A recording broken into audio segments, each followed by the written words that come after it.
ৰামায়ণ কোনে ৰচনা কৰিছিল? বাল্মীকিয়ে ৰামায়ণ ৰচনা কৰিছিল।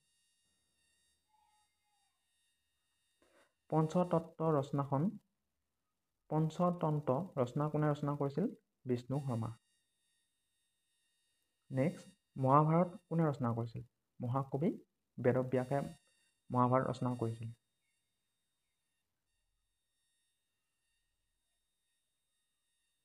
মেঘদূত কোনে ৰচনা কৰিছিল? মেঘদূত কালিদাসে ৰচনা কৰিছিল। গীত গোবিন্দ কোনে ৰচনা কৰিছিল? গীত গোবিন্দে জয়দেৱে ৰচনা কৰিছিল। ঋতু সংহাৰ কোনে ৰচনা কৰিছিল? ঋতু সংহাৰ কালিদাসে ৰচনা কৰিছিল। মৃচ্ছকটিকা কোনে ৰচনা কৰিছিল? শূদ্ৰকে মৃচ্ছকটিকা ৰচনা কৰিছিল। অভিজ্ঞান শকুন্তলম কোনে ৰচনা কৰিছিল? কালিদাসে অভিজ্ঞান শকুন্তলম ৰচনা কৰিছিল। ৰত্নাৱলীৰ কাৰ ৰচনা? হৰ্ষবৰ্ধনে ৰত্নাৱলী ৰচনা কৰিছিল। মনুস্মৃতি কাৰ ৰচনা? মনুস্মৃতি মনুৰ ৰচনা। ৰাইটাৰজনৰ নামেই মনু। কামসূত্ৰ কোনে ৰচনা কৰিছিল? বাৎসায়ন। কামসূত্ৰ বাৎসায়নে ৰচনা কৰিছিল। নেক্সট, আনন্দমঠ কোনে ৰচনা কৰিছিল? বংকিম চন্দ্ৰ চেটাৰ্জী আনন্দমঠ ৰচনা কৰিছিল। এইখন প্ৰায় সোধা যায় এছাম পুলিচ, ABUB, AP আৰু যিটো কম্বাইন এক্সাম হয় ইয়াত প্ৰায় সোধা দেখা যায়। নেক্সট, গীতাঞ্জলি কোনে ৰচনা কৰিছিল? ৰবীন্দ্ৰনাথ ঠাকুৰ। এইখন পুথিৰ বাবে 1913 চনত তেওঁ নোবেল বঁটা পাইছিলে, সাহিত্য নোবেল বঁটা পাইছিলে। নেক্সট, মুদ্ৰা ৰাক্ষস কোনে ৰচনা কৰিছিল? বিশাখা দত্তই মুদ্ৰা ৰাক্ষস ৰচনা কৰিছিল। নেক্সট কুৱেশ্যন, ৰামচৰিত মানস কোনে ৰচনা কৰিছিল? ৰামচৰিত মানস তুলসীদাসে ৰামচৰিত মানস ৰচনা কৰিছিল। 2023 চনৰ যিটো APR এক্সাম আছিলে তাত এই পুথিখনৰ নাম সুধিছিলে ৰামচৰিত মানস কোনে ৰচনা কৰিছিল। তাৰ লিখক হ'ল তুলসীদাস। হৰ্ষচৰিত কোনে ৰচনা কৰিছিল? হৰ্ষচৰিত ৰচনা কৰিছিল বাণভট্টই। ৰামচৰিত মানস কোনে ৰচনা কৰিছিল? তুলসীদাস। তুলসীদাসে ৰামচৰিত মানস ৰচনা কৰিছিল। ৰঘুবংশ কোনে ৰচনা কৰিছিল? কালিদাস। নাট্যশাস্ত্ৰ কোনে ৰচনা কৰিছিল? ভৰতমুনি। নাট্যশাস্ত্ৰ কোনে ৰচনা কৰিছিল? ভৰতমুনি। ৰামায়ণ কোনে ৰচনা কৰিছিল? বাল্মীকি। ৰামায়ণত 24,000 শ্লোক আছে, 7টা কাণ্ড আছে, 500 সৰ্গত ভগোৱা আছে।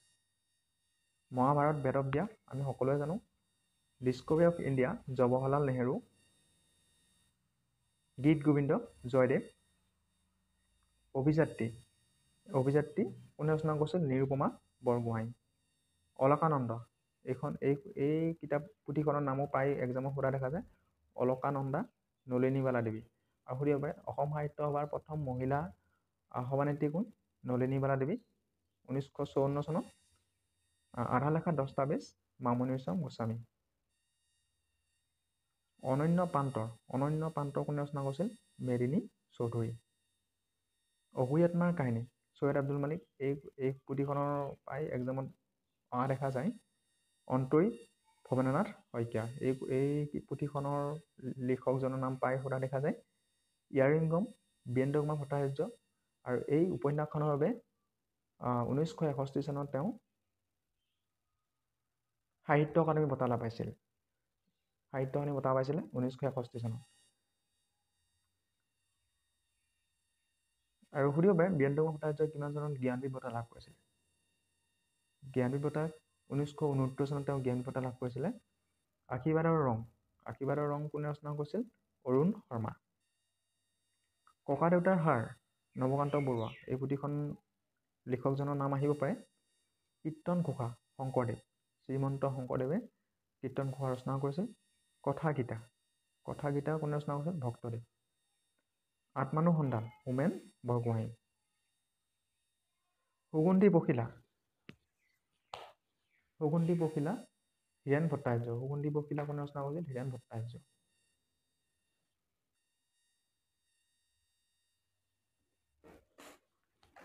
ইয়াত এখন অৰণ্য আছিল, অনুৰাধা শৰ্মা পূজাৰী।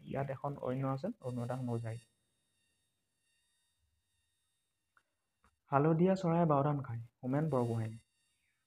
ৰং মিলি হাঁহি ৰং বং তেৰাং।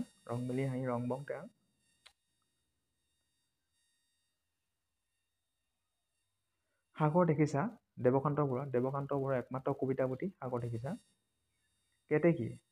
কেতেকী ৰঘুনাথ চৌধুৰী। বন ফৰিঙৰ ৰং নিৰ্মলপ্ৰভা বৰদলৈ। অসীমত যাৰ হেৰাল সীমা কাঞ্চন বৰুৱা। এই পুথিখনৰ নাম প্ৰায় সোধা দেখা যায়, কাঞ্চন বৰুৱা। অনুৰাধাৰ দেশ ফণীন্দ্ৰ কুমাৰ দেৱচৌধুৰী। অনুৰাধাৰ দেশ পুথিখনৰ লেখক হ'ল ফণীন্দ্ৰ কুমাৰ দেৱচৌধুৰী।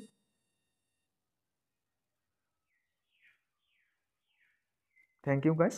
যদি ভিডিঅ'টো আপোনালোকে ভাল পাইছে তেতিয়াহ'লে চেনেলটো আপোনালোকে ছাবস্ক্ৰাইব কৰিব। Thank U.